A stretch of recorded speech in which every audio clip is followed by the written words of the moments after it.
የምትመለከቷት ታዳጊ ማህሌት ትባላለች። ህልሟና ተስፋዋ በአሰቃቂ ሁኔታ ተቀጥፏል። አሁን ሁላችንም ድምጽ በመሆን ፍትህ ልንጠይቅላት ይገባል። ከእግዚአብሔር ጋር እነሳለሁ አዶዬ። ይህንን ደግሞ ቆሜ ነው ማውራው፣ ግዴታ ነው። ይህንን ነው እኔ በጣም አዶዬ የሚገርምህ አንድ ነገር ማስታወሰው አለ። አንድ ሰው ከሀገር ቤት ይመጣና የድሮ የመንግስት ሆስፒታል ወረፋ ምናምን አለ። ወረፋ ይዞ ታክሞ ምን ብሎ ድኖ ይሄዳል። በአመቱም እንደዛው ሌሊት መጥቶ ወረፋ ይይዛል። ወረፋ ይዞ ምን ብሎ ሐኪሙ ጋር ቀረበ። እንዴ ባለፈው ታክመሃል ድናሃል አይደል አለው። አዎ። አሁን ለመጣ ሲለው ለምስክርነት አለ። ለምስክርነት መጣ። አዎ መዳን። ስለዚህ በእኔም የሚያምረው ድኜ ቦታዬ ላይ መድረኬ ላይ ቁጭ ብዬ ለማሳየት ያብቃኝ የምለው። አመሰግናለሁ። እጅግ በሚያሳዝን ሁኔታ በባለ ፋሲካ እንግዲህ በአባይ ቲቪ የሰማነው መርዶ ከቀናት አለፈና ሳምንት ሞላው። እንግዲህ በኮሜዲያን ፍልፍሉ ጉዳይ በድንገተኛ ባጋጠመው ህመም ምክንያት ሐኪም ቤት ከገባ አሁን ላይ ቀናት አልፎ ሳምንት እንደመሙላቱ በርካቶች እንግዲህ የየራሳቸውን አመለካከትን የየራሳቸውን ሐሳብ እንዲሁም ደግሞ የየራሳቸውን መልካም ምኞት እየተመኙለት ይገኛሉ። እንደሰማችሁት ነው። በትላንትናው ዕለት እንግዲህ ቲክቶከር አዶናይ እሱ በተኛበት ሆስፒታል በመገኘት ጥያቄ አድርጎለት ነበረ። ፍልፍሉም የተናገረውን ሰምታችሁታል። እንግዲህ ፈጣሪ ፈጽሞ ምሮኝ እንግዲህ ቆሜ ለማመስገን ያብቃኝ ብሎ ተናግሯል። አሜን። ፈጣሪ እንግዲህ ጨርሶ ካለብህ ህመም ይፈውስህ ያድንህ ለማለት እወዳለሁ። ሰላም ቤተሰቦች እንዴት ናችሁልኝ? እኔ ደህና ነኝ፣ ክብሩ ይስፋ ለማለት ፈልጋለሁ። ቤተሰቦች እንግዲህ ዛሬም እንደተለመደው ለእናንተ ወቅታዊ አዳዲስ መረጃ ዘር ጉዳዮችን ይዤላችሁ መጥቻለሁ። በርከት ባሉ ጉዳዮች ላይ በስፋት እንወያያለን። ከናንተ የሚጠበቀው ለቻናሉ አዲስ ሆናችሁት ሰብስክራይብ በማድረግ ቻናሉን ፋሚሊ ሁኑ። እንዲሁም ደግሞ ቪዲዮ ላይክ ማድረግ እንዳትረሱ። ይዤ የመጣሁት መረጃ ለበርካቶች ተደራሽ እንዲሆን ስለሚረዳኝ ላይክ ማድረግ እንዳትረሱ። ላይክ አድርጉ። እንዲሁም ደግሞ ሐሳብ አስተያየትን በምሰጥባቸው ጉዳዮች ላይ የእናንተ የግል አመለካከትና ሐሳብ ካላችሁ ኮሜንት ሴክሽኑ ክፍት ነው። ሐሳባችሁን በነጻነት ግለጹልኝ። እንወያይበታለን፣ እንማማርበታለን። ሐሳባችሁን መስጠት እንዳትረሱ። ወደ ቪዲዮቹ እንሄዳለን። አብራችሁን ቆዩ።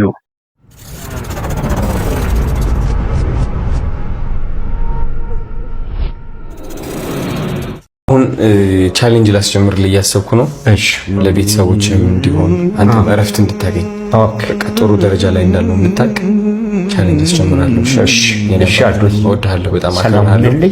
ወጥተህ ደግሞ ትልቅ ነገሮች እንሰራለን አብረን። እሺ ወጥቼ ካንተ ጋር ነው አባሮሽ የምጫወተው መጀመሪያ። አዶዬ እወድሃለሁ። ሰላም ሁኑልኝ አባቴ። ናፒዬ እወድሃለሁ የኔ ጌታ። እሺ አመሰግናለሁ። አዶዬ ሰላም ግቡልኝ። አረፍ በል። እሺ ነባት እወድሃለሁ። እሺ እየመጣሁ አያቸዋለሁ። እሺ አዶዬ ሰላም ሁኑልኝ። አትጨናነቅ፣ አለን እኛ። በቃ ራስ ጨርስ። ሁሉም ጭንቀት እዛው አድርጌ አንድ ነገር መታሰብ ምንም ነገር ለአንተ ትቼዋለሁ። በቃ እሺ ነባት ሰላም ግባልኝ። እወድሃለሁ። እሺ ቻው። እውነት ይህ እጅግ በጣም ደስ የሚል ዜና ነው የሰማነው። እንግዲህ አዶናይ ከፍልፍሉ ጋር በተያያዘ ጉዳይ እንግዲህ የገቢ ማሰባሰቢያ እንዲሁም ደግሞ ቻሌንጅ ሊያስጀምርለት እንደሆነ ተናግሯል። ይህ ለቤተሰቦቹም ለሱም የሚጠቅመው ይመስለኛል። እናንተስ በዚህ ጉዳይ ላይ ምን ትላላችሁ? ከፍልፍሉ ጋር ተያይዞ ሀሳብ ካላችሁ ኮሜንት ሴክሽኑ ክፍት ነው። ቤተሰቦች እንግዲህ ወደ ሌላ ጉዳይ ስንገባ እጅግ በጣም ለጆሮ የሚከብድ አንድ መረጃ መጥቷል። በሴቶችና በእህቶቻችን ላይ የሚደርስ ጥቃት አሁንም እየቀጠለ ነው። እንደ ሀገር አሳሳቢ ደረጃ ላይ ደርሷል። ለማንኛውም እስቲ ሁለት ቪዲዮዎች አሉ ልጋብዛችሁና ሐሳባችንን ሰጥባችኋለን። እግር ኳስ ተጫዋቿ የኢክረም አብዱ ጉዳይ እጅግ በጣም አሳዛኝ እንደሆነ አሁንም ቀጥሏል። በታጣቂዎች እንደተገደለች በሰፊው መረጃ ሲወጣ እንደነበር ሰምታችኋል። ነገር ግን የመተሃራ ሰዎች ፍትህን እንሻለን ሲሉም ድምጻቸውን እያሰሙ ይገኛሉ። ፍትህ ለኢክረም ሲሉም ተደምጧል። እሷ የተገደለችው መንገድ ላይ በአዳማ በታጣቂዎች አይደለም፣ ከጓደኛዋ ጋር አምሽተው ወጥተው ሲሸኛኙ መሃል ላይ ጠፍታ ቀርታ ተገላ ነው የተገኘችው።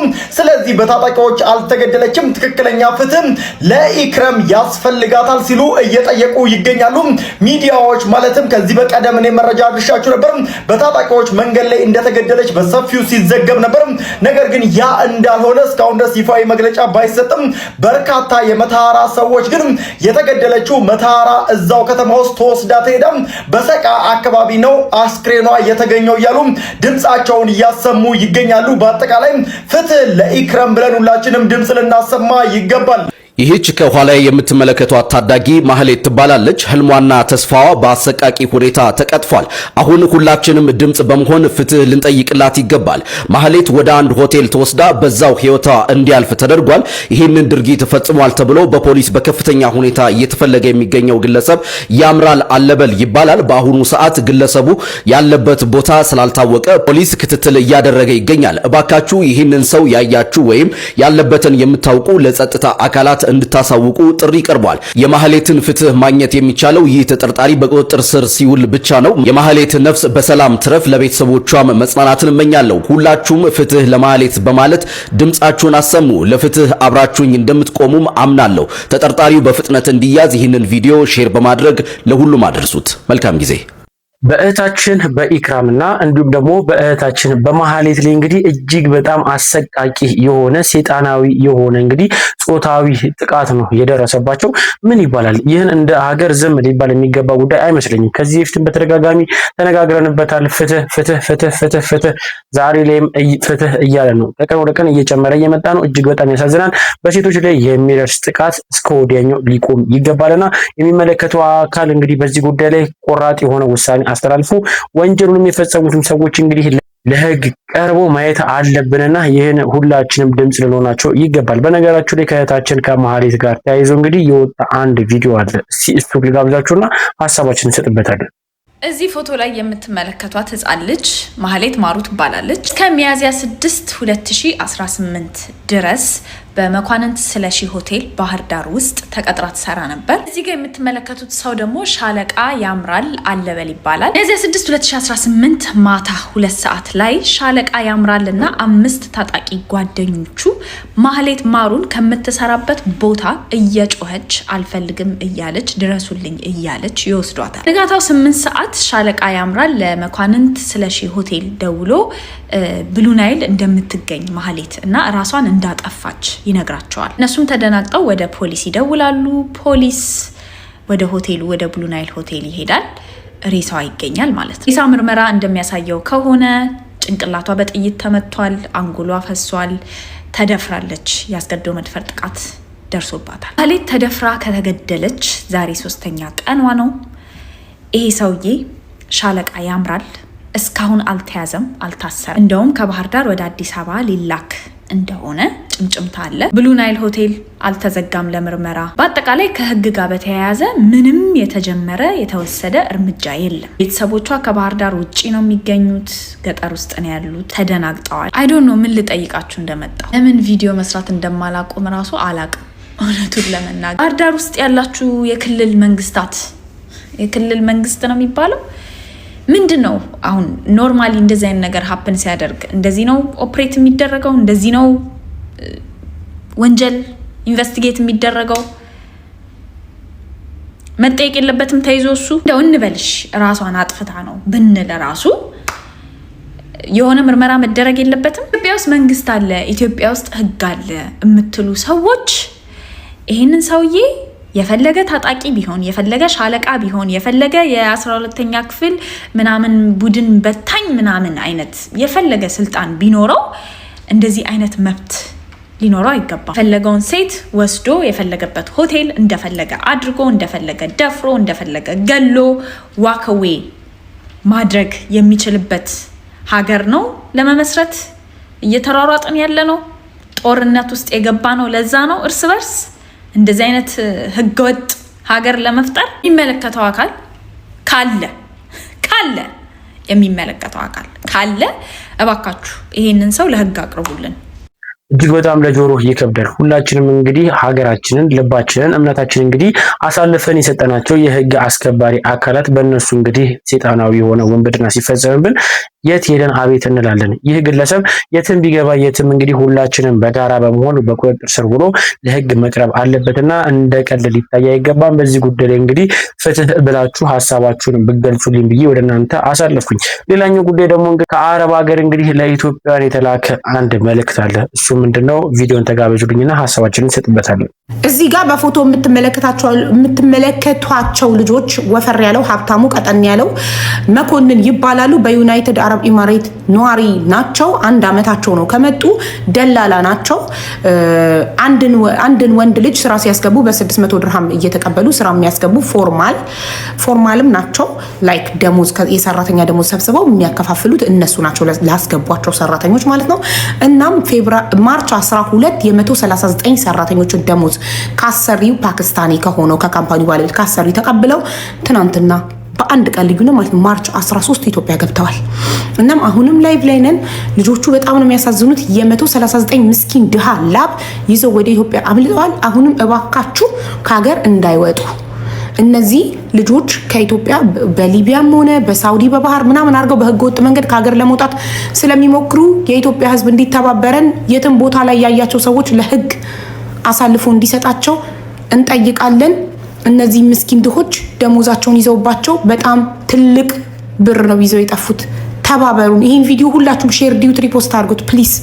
ይሄም ከባድ የሆነ አጭበርባሪና ወንጀለኛ ነው። እንደ ሀገር እንግዲህ እጅግ በጣም አሁን ላይ አጭበርባሪውም፣ ሌባውም፣ ወንበዴውም ሰይጣንም የሆነ ሰውም እንግዲህ እየበዛ ነውና ወዴት እየሄድን እንደሆነ የሁላችንም ጥያቄ ይመስለኛል። እኔ በራሴ ግራ የሚያጋባ ነው። እነዚህ ነገሮች እንግዲህ እንዴት በዚህ ደረጃ እንግዲህ በሀገራችን ላይ ወንበድና እየተፈጸመ መሆኑን ስናይ ዝም ልንል አይገባምና ለእህቶቻችንም በአረብ ሀገር ለሚገኙትም ድምፅ ልንሆናቸው ይገባል። እንደ ቀልድ አይታይም። በዚህ ጉዳይ ላይም ሀሳብ ካላችሁ ብታጋሩ ብዬ አሰብኩኝ። ወደ ሌላኛው ጉዳይ ስንሄድ እንግዲህ የቴዲ አፍሮ ኢትዮሪካ የሚለው አልበም እንግዲህ በርካቶችን እያነጋገረ ይገኛል። በርካቶችም የተለያየ ቪዲዮ እየሰሩ ሀሳባቸውን አስተያየታቸውን እየገለጹ ይገኛሉ። ነገር ግን በርካቶችን ያነጋገረ እንግዲህ ከሚሊዮን በላይ የሚጠጋ ሰው ነው እንግዲህ ይህን ቪዲዮ የተቀባበለው።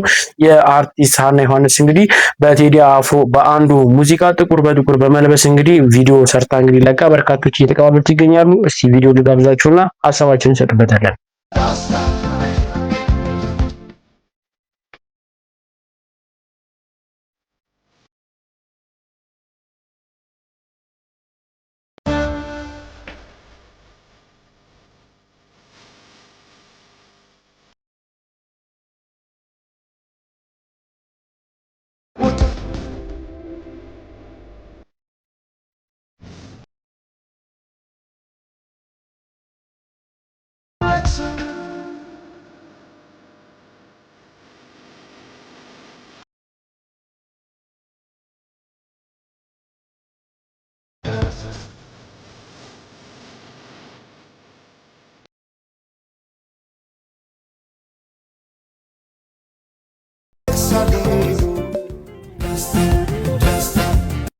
እንዳያችሁት ነው ከአለባበሷ ጋር ተያይዞ እንዲሁም ደግሞ ከዘፈኑ ጋርም ተያይዞ በርካቶች እየተነጋገሩበት ይገኛሉ። እናንተ ሀና ዮሐንስ ምን ትሏታላችሁ?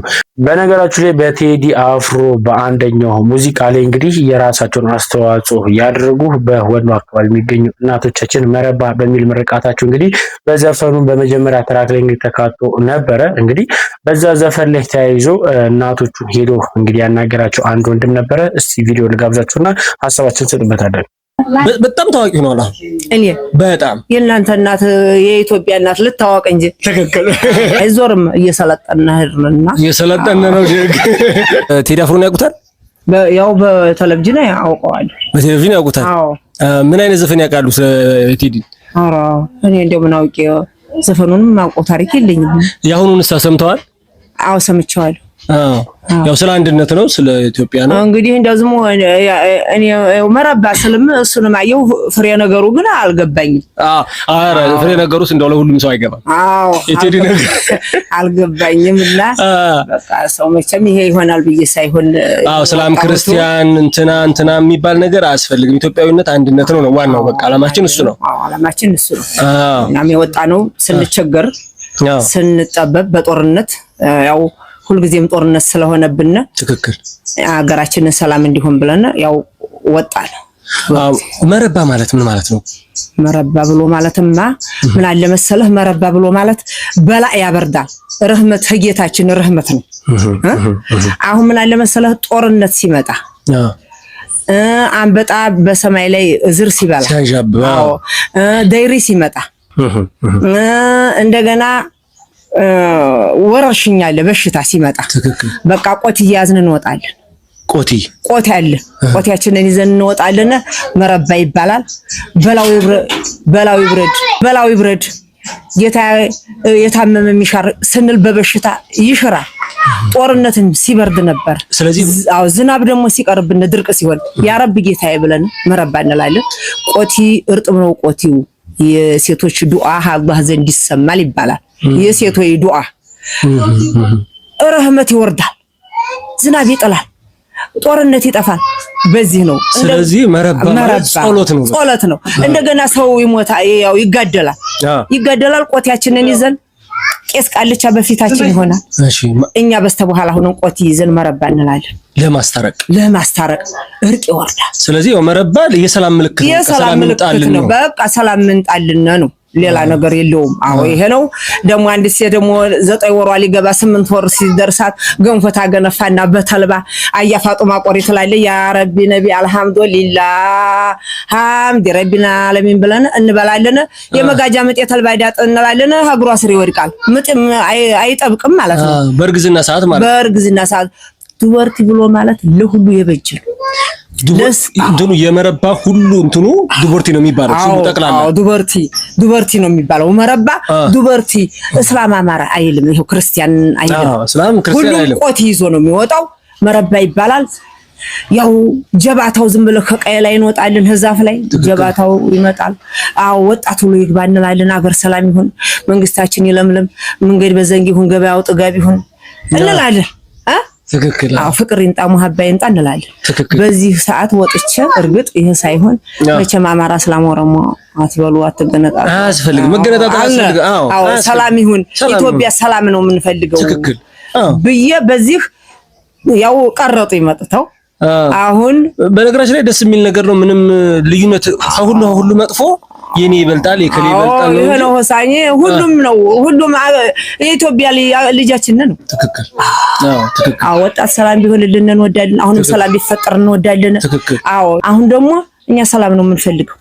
አሁንም ልጆቻችንን ሰላም፣ ወጣቱ ሰላም፣ ፍቅር በጠረጴዛ ዙሪያ መንግስት ጋር ሰው ተስማምቶ ሰላም ቢኖርልና ሰላም ልጆቻችንን እያለቁ ነው፣ እየሞቱ ነው፣ እየተቀነዘፉ ነው። በዚህም ሰላም አለ እንዴ? አሁን የለም።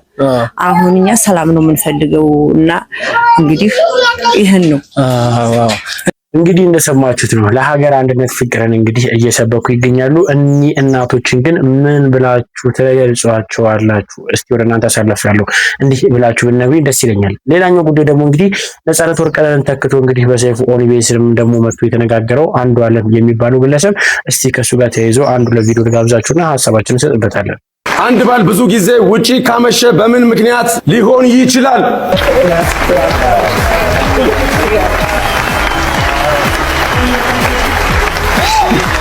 ይህ የቤተሰብ ጨዋታ ነው። ሁላችሁም ዝነኛና ሀብታም ታዋቂ ትሆናላችሁ፣ ትሸለማላችሁ፣ ትመጣላችሁ። እዚህ ኢቢኤስ የቤተሰብ ጨዋታ ላይ እኔ አንዱዓለም እስተመጭ እባላለሁ።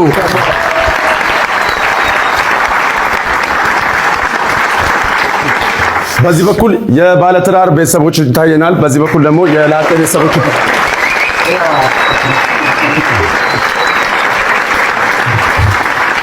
እሺ፣ በዚህ በኩል ደግሞ የላጤ ቤተሰቦች ይታዩናል። እኛ ጋር ነህ ወይስ እነሱ ጋር ነህ? እኔ መሀል ላይ እናንተ ጋር እነሱ ጋር አይደለም፣ እዚህ ጋር ነኝ። ወደ እናንተ ለመምጣት እያሰብኩ ነው። ለዚህ ነው የተመለጥከው? እሺ ቶላ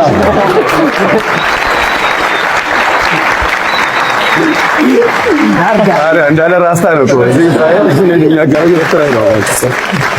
አንድ ሚስት ባሏን ምን አለቀ ልትል ትችላለች? እውነት ለነጻነት የቤተሰብ ጨዋታ እንግዲህ ለቦታው የሚመጥን ሰው ማን ነው ካላችሁኝ፣ እኔ ከዚህ ሰውዬ የተሻለ ማንም መጥቶ ቦታውን ሊሸፍን ወይም ደግሞ በቦታው ጥሩ ብቁ ነው ብዬ የማስበው ምንም አይነት ሰው የለም። ለማንኛውም ግን ስለሚገባው ሁላችሁም ከጎኑ ሆናችሁ ድምጽ እንድትሰጡት ከዚህ ጋር መናገር ፈልጋለሁ። ሌላኛው ጉዳይ ደግሞ እንግዲህ በርካታ አጭበርባሪዎች፣ በርካታ ሌቦች ባሉባት ሀገር ላይ እንግዲህ በበርካታ ጉዳይ ላይ ትኩረት ተሰጥቶ ሊሰራ ይገባልና ወንድማችን አንተ በርሳ አንድ ቪዲዮ አጋርቶናል፣ ልጋብዛችሁ። ኢትዮጵያ ውስጥ የበጎ አድራጎት ድርጅቶች ነን፣ በጎ እናረጋለን፣ ደጎች ነን፣ እናበላለን፣ እናጠጣለን፣ የታመመን ጠይቃለን፣ እናርዛለን የሚሉ አይዋቸው እስቲ ባለቤቶቹ ነው አይዋቸው እስቲ አንዲት ነገር የደግነት ሴንስ ውስጣቸው ስሪታቸው ሲጀምር የክፋትና የሌብነት ነው። ስታዩዋቸው እነዚህ ሰዎች የደግ ሰዎች አይደሉም። መቼውስ እዚች ሀገር ላይ ደሃ በዝቷል። ደሃ መጫወቻ ሆኗል። በደሃ ስም ነጋዴዎች ናቸው። መንግስት የሕክምና መሳሪያዎችንና መድኃኒቶችን ለህሙማን የሚያስፈልጓቸውን አጋዥ ነገሮች በነፃ እንዲያገኙ ፈቅዶላቸዋል። እነሱ ሂውመን ሄር ነው የሚነግዱልን። ሌላው ይህ አካባቢ የገንዘብ ዝውውር ቦታ ነው። ብዙዎቹ እነዚህ የእርዳታ ድርጅቶች ሲጀምር ወይን ሃይማኖት ላይ ተቀርቅረዋል። አይዋቸውስ ወይም ሙስሊም ናቸው ወይም ክርስቲያን ነን ይላሉ አይዎች ናቸውና እነዚህ ተቀርቅረው እዛ ወገንተኛነት አልነኬ አይነት መንፈስ እንዲኖራቸው አድርገዋል። ከዛ በኋላ ነው ይሄን ነገር የሚሰሩት። መኒ ላውንደሪን ይሰራሉ። የአራጣ ቦታዎች ናቸው። ከፍተኛ ወንጀሎች የሚፈጸሙባቸው ናቸው። አሁን ላይ የአሜሪካን የእርዳታ ድርጅት ከአፍሪካም ሆነ ከመላው ዓለም መውጣቱን ተከትሎ በጣም የበዙ በጎ አድራጊ ነን ባዮች አንድ ቀን ማርያም ትስጥ ተብለው የማያታወቁ ሰዎች ጭምር ነው በጎ አድራጊ ነን ብለው የመጡብን።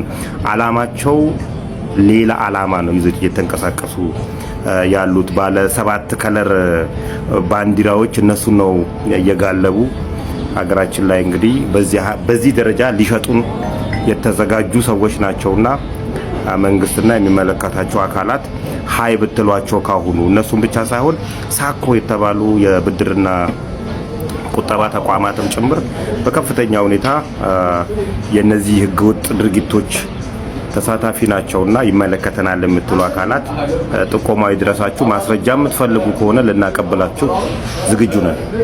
በእርዳታ ስም በርካታ የሆኑ ማጭበርበሮች እንደሚካሄዱ ሁላችንም የምናውቀው ጉዳይ ነው። አዲስም ጉዳይ አይደለም። ስለዚህ በዚህ ጉዳይ ላይ ትኩረት ሰጥቶ እንግዲህ መንግስት በደንብ በጥንቃቄ ቢሰራ ተገቢ ነውና እንደ ቀልድ ሊታይ አይገባም። ለማንኛውም ግን ከዚህ ጋር ተያይዞም ሀሳብ ካላችሁ ወደ እናንተ አሳልፉኝ።